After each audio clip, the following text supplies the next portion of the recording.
Hi.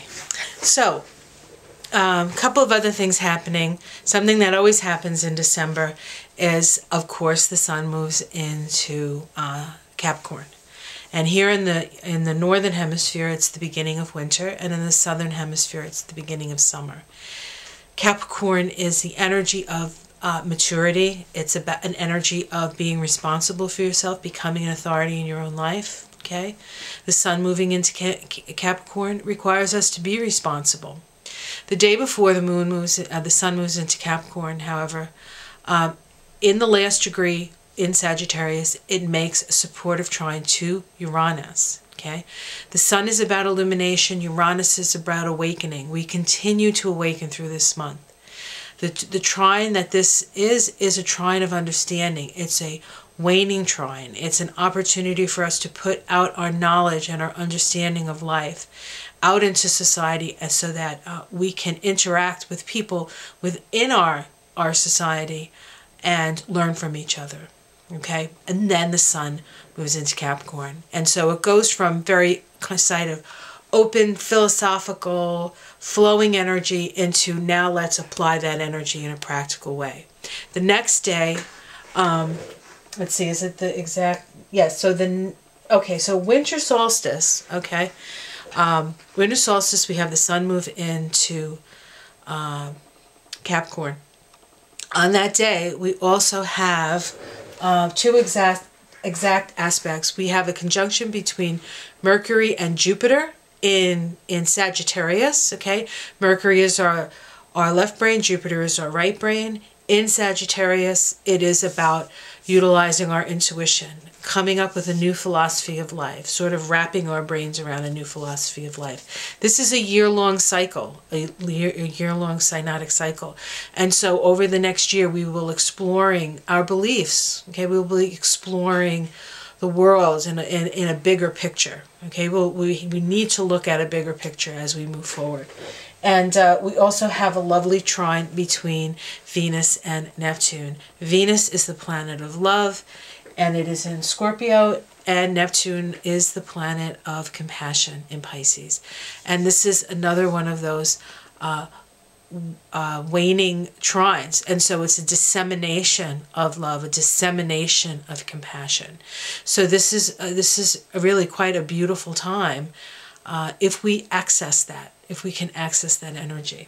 Okay, and then on the next day, we have the full moon. And the full moon is in 1 degree of, the full moon is in 1 degree of Cancer, and the sun is in, well, of course, 1 degree of Capricorn, because it just moved into Capricorn. Okay, what's interesting about this, full moons are always points of awareness. When we're dealing with Capricorn and Cancer, we're dealing with the axis of security, emotional security in Cancer, and physical and financial security in Capricorn. This particular opposition is square Chiron. Chiron is at 28 degrees of Pisces. Very close to Mars. Mars will make a conjunction to Pisces in a couple of days, a little closer to the end of the year. And so Pisces, Chiron in Pisces is the wound of abandonment by God, the sense of abandonment, the sense of woundedness. Now, Chiron's been in Pisces since 2010. The day it moved into Pisces, we had the BP disaster in the Gulf of Mexico. The wound that will not heal. Pisces rules the oceans. Okay. Now, Pisces did move in, Chiron did move into Aries this year, but now has moved back into Pisces. And then next year moves out of Pisces, and it won't be in Pisces for another 50-odd years or 40-something years. So for many of us, we won't see this again. For people born in the 60s, we've had our Chiron return and during these years. And it's said that you don't really kind of figure out who you are until you've had your Chiron return, until you realize sort of your wounds and what you need to do to heal them. And so you know, it's been a journey for the Chiron and Pisces, and now it will be a journey for the Chiron and Aries, the people born at the very, very end of the 60s and into the 70s. So it will be interesting yet again. And Chiron and Aries is also the spiritual warrior, so we have that energy again coming forth. But this Chiron squaring this full moon axis brings awareness of how we have been wounded through, to a certain extent, patriarchal conditioning, the sense of being separate from God. And then, of course, because we're dealing with Cancer and Capricorn, all kinds of familial and parental stuff comes up for us to be aware of and to heal. Okay, so that's part of it. And this happens right before Christmas, so we should have an interesting Christmas. Okay, and then the last thing I want to talk about is on the 28th. I don't know, can you see this? I'm sort of pointing to it. On the 28th, we have a waning sextile between Pluto and Venus. This is the 300 degree mark in the 360 degree circle. This is the place of progressive change. Pluto in Capricorn, sextile Venus in Scorpio. Venus in Scorpio is sort of valuing our shadow experiences. Pluto in Capricorn is power, and how do we take those experiences and that understanding of those experiences and have them be empowering instead of disempowering. Part of that is through a progressive change in the way that you think. It's really about working for the good of the whole. This is an Aquarius vibration. It's about moving into the Aquarian age.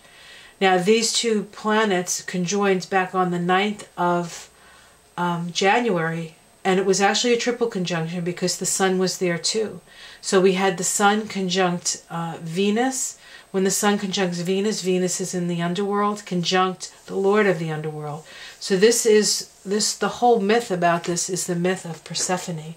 And we will see how Persephone was started as a maiden, was abducted and brought down to the underworld, and when she came back up from the underworld, she was a queen.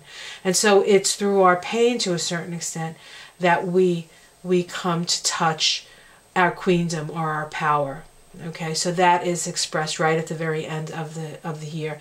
And then on the last few hours of 2018, Mars moves into Aries, and we get ready for 2019. So I know that was a lot. I said a lot. I hope you enjoyed it. I hope I wasn't too...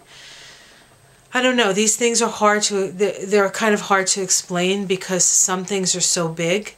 And you need to have a little background to understand them. But hopefully I did a good enough job. So have yourself a blessed December. It's again, it doesn't stop, but at least we know that we're sort of moving in the right direction now. Okay, trust your heart, follow your heart, trust your intuition, love each other, be kind, do your best to open the lines, if not communication, because we're not always going to agree. Certainly open your heart to people, because that is one thing we can all agree on. Have yourself a beautiful December. Have a great holiday, and I will see you in January. Bye.